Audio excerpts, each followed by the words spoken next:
In this lecture, we've covered the basics of punctuations. And now let's go over what we've learned. If you're someone like me who needs a constant reminder of where to put a comma and where to put a full stop, and not to make your teacher frown, this summary is for you. We hope that you find this summary useful, as it is full of examples. We'll start with the period, or as commonly known, the full stop. You need full stops to end sentences, which is pretty clear. A full stop basically tells the reader that a sentence or an idea has been completed. The example you're seeing here is a little meta, but it sounds cool anyway. Another reason to use the full stop is to indicate abbreviations. So when you say KPK for Khyber Pakhtunkhwa, we don't end up saying Kapak. This practice, however, is being phased out. The abbreviations are now usually indicated by capitalizations. The question mark is obviously used to indicate a question. So the statement, "Where do you live?" is asking where that person resides, instead of remarking on one's living standards. The space between the question mark and the word live is only to make the animation clearer. Don't ever add a space before any punctuation. An exclamation mark is used to indicate a command, a shout, or excitement. Imagine saying, "Do not call this number again," without an exclamation. Doesn't sound very compelling. Again, the spaces before and after the exclamation mark are only for emphasis.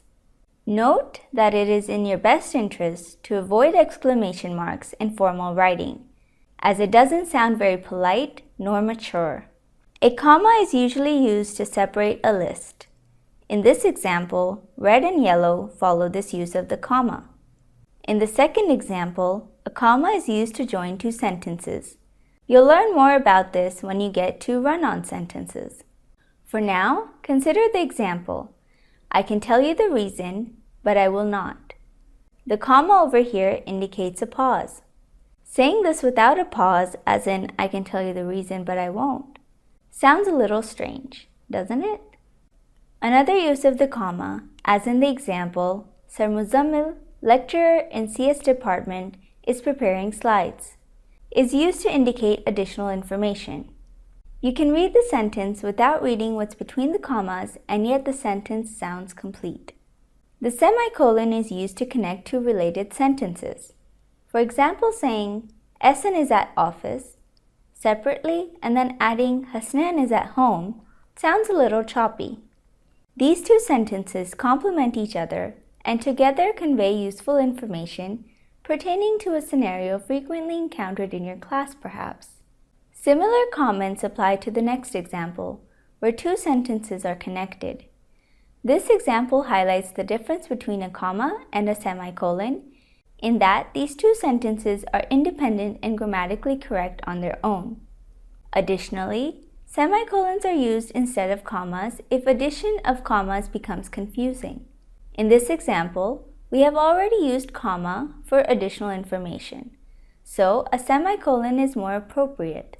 Had we used a comma instead, it would have given the impression that, say, Shahid Khaqan Abbasi and the Prime Minister are two different people. This example brings us to the next punctuation, the colon. As in the previous example, a colon is used to show that some information follows and is pointed to. This pointing is the crucial difference between a colon and a semicolon. A hyphen is used to connect a prefix and the word, like coordinate or re-elect. This practice is more prevalent in British English than in American English. However, both English styles agree to add the hyphen to adjectives like up-to-date. The hyphen is also added to form compound words like 19th century novelists. A dash is different from a hyphen in that it is longer. It is added between numbers to indicate an interval, or even between places to indicate a route, as in the examples shown here. Parentheses or brackets play same roles as commas in that they convey extra information, and thus the phrase within the brackets may be omitted without loss of continuity. This usually isn't the case with commas. So the sentence, "Asim is going to the party," in itself is complete, with the extra information my brother added. The second difference with commas and brackets is that commas are more formal than brackets. Same details apply for the next example. Another use of the brackets is to indicate an abbreviation and its corresponding meaning, like PK for Pakistan. Next on our list are the quotation marks. As it is usually the case, it is used to quote someone, as when quoting Hamlet, to be or not to be. On the other hand, if you already have quotation marks and would like to use quotation marks within the quote, you need to use single quotation marks. In this example, the word safe is sarcastic and would demand double quotes, but since this is already a quote, you need to place single quotes around it. Other than sarcasm, if you want to quote like the word actually within a quote, you should again use single quotation marks. Within quotes, people usually use what are called ellipses, written as 3 full stops together without spaces. This is used to indicate suppression of information for one reason or another. So the example, to be or not to be, that is the question, may be converted as follows, with the omission indicated by ellipses. The apostrophe is much like a single quote, only that it doesn't come in pairs, but is written as standalone. It is used to shorten words. So, for example, isn't would become is not. Another use of the apostrophe is to indicate possession, as in Amon's room or workers' rights. Notice that in the second example, the apostrophe is added after the word. This is because whenever you have a word ending with an S, like a plural or maybe a name, this should be followed. Do not shorten your words using the apostrophe in formal writing. A run-on sentence is a sentence with 2 sentences spliced up. An example is, I love to play tennis. I would play 1 match every day if I had the time. This is grammatically incorrect. This may be corrected in various ways. 1. We can add a full stop between I love to play tennis and I would play 1 match every day if I had the time. 2. We can also add a semicolon between I love to play tennis and I would play 1 match every day if I had the time. If you don't remember the rules for semicolons, you can always rewind this video. Alternatively, we can also add a comma that would be grammatically correct as well. Both, however, have a slightly different meaning. A semicolon is used to give complementary information, whereas a comma is used to indicate a pause in a complete sentence. Next on our list is determiners, which are words like the, and, this, or even whose. There are 2 types of determiners. The first type is the indefinite article, which is used to refer to a general word like a report or a letter.